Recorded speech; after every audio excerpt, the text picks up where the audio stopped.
স্বাধীনতার পর থেকে বাংলাদেশের রাজনীতি ও সংখ্যালঘু সম্প্রদায়ের অবস্থান নিয়ে বিতর্ক ও আলোচনার কমতি নেই। বিশেষ করে আওয়ামী লীগ, যে দলটি বাংলাদেশের স্বাধীনতা আন্দোলনের সাথে সরাসরি জড়িত, তার সংখ্যালঘু সম্প্রদায়ের প্রতি দৃষ্টিভঙ্গি ও কার্যক্রম নিয়ে প্রশ্ন তুলেছেন লেখক কার্তিক ঠাকুর তার বই আওয়ামী লীগের রাজনীতি ও সংখ্যালঘু সম্প্রদায়। এই বিষয়টি শুধু রাজনৈতিক বিশ্লেষণের মধ্যে সীমাবদ্ধ নয়, বরং এটি তুলে ধরে বাংলাদেশের সংখ্যালঘু সম্প্রদায়ের বাস্তবতা, তাদের চ্যালেঞ্জ এবং সম্ভাবনা।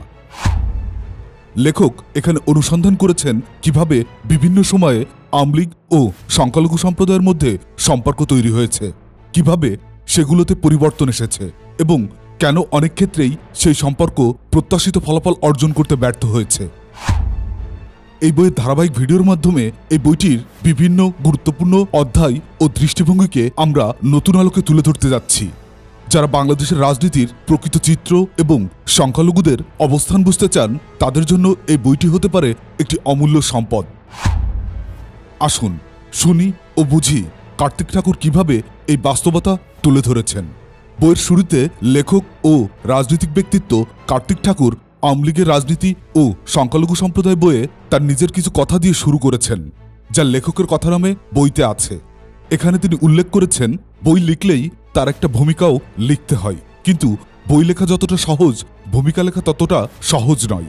কারণ ভূমিকা হচ্ছে গোটা বইয়ের মূল প্রতিপাদ্য বা বক্তব্যকে অতি সংক্ষেপে উপস্থাপন করা, অর্থাৎ 100 পৃষ্ঠার একটি বইয়ের মূল বিষয়কে 1 পৃষ্ঠারও কম পরিসরে পরিবেশন করাই ভূমিকা।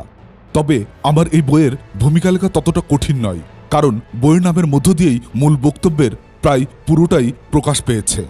আমি নেশা এবং পেশা উভয়ে একজন রাজনীতিক, তবে আমার এই রাজনীতির লক্ষ্য খুবই সীমিত। এদেশের জনসংখ্যার 1/10 সংখ্যালঘু জনগোষ্ঠীর রাজনৈতিক অধিকার প্রতিষ্ঠার মধ্য দিয়ে তাদের অর্থসামাজিক জীবনের উন্নতি বিধানের পথকে একটু প্রশস্ত করাই আমার রাজনীতির সীমিত লক্ষ্য।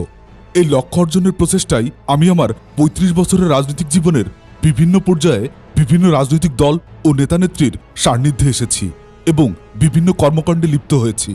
এইসবের মধ্য দিয়ে অর্জিত অভিজ্ঞতা আমার এই উপলব্ধি হয়েছে যে আজ বাংলাদেশের ধর্মীয় সংখ্যালঘু, বিশেষ করে হিন্দু সম্প্রদায়, যেসব সমস্যা যথা রাজনৈতিক অঙ্গন ও সামাজিক জীবনে যথাক্রমে প্রতিনিধিত্ব ও নিরাপত্তাহীনতা এবং তারই ফলশ্রুতিতে অর্থনীতি ও শৈক্ষিক জীবনের পর্যাদস্থ অবস্থার সম্মুখীন, তার জন্য সামগ্রিকভাবে আওয়ামী লীগই দায়ী।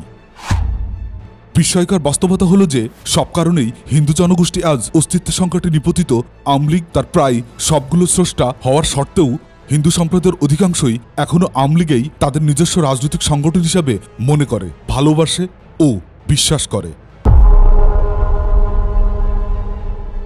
আমি এই বইয়ের নিবন্ধগুলোতে হিন্দু সম্প্রদায়ের এই আওয়ামী লীগ প্রীতির কারণ এবং সেই সাথে তাদের প্রতি আওয়ামী লীগের পর্যায়ক্রমিক প্রতারণার রূপ ও স্বরূপ ব্যাখ্যার চেষ্টা করেছি। কতটুকু সফল হয়েছি এ বিচার পাঠকের।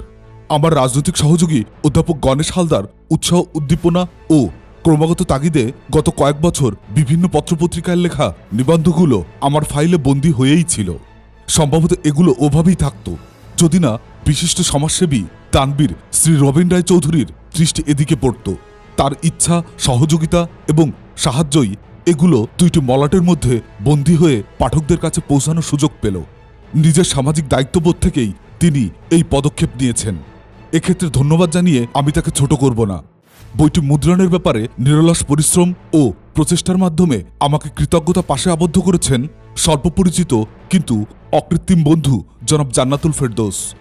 আমার ছেলে মেয়ে, পরিবার পরিজনদের সমস্ত দায়িত্ব কাঁধে নিয়ে আমাকে যারা রাজনৈতিক চর্চা ও লেখাপড়ার অখণ্ড অবসর ও সুযোগ দিয়েছে, লক্ষণ ও ভরত প্রতিম, আমার সেই 2 অনুজ নেপাল ও গোপাল কথা প্রকাশের মুহূর্তে খুব বেশি করে মনে পড়লেও তারা আমার শর্তের অপরিহার্য অঙ্গবিধায় তাদের সম্বন্ধে কিছুই বলতে পারছি না। পরিশেষে বইটি পাঠ করে পাঠকদের একটি সামান্য অংশও যদি নির্দেশের দৃষ্টিতে আওয়ামী লীগের কর্মকাণ্ড পর্যালোচনা করার প্রেরণা লাভ করে, তবে শ্রম সার্থক হয়েছে বলে মনে করব। আওয়ামী লীগ হিন্দুদের সমস্যার জন্য দায়ী। আওয়ামী রাজনীতি ও সংখ্যালঘু সম্প্রদায় বইয়ের ধারাবাহিক অডিও বুক শুনতে চ্যানেলটি সাবস্ক্রাইব করুন এবং ভিডিওটি লাইক করতে ভুলবেন না। ভালো থাকবেন।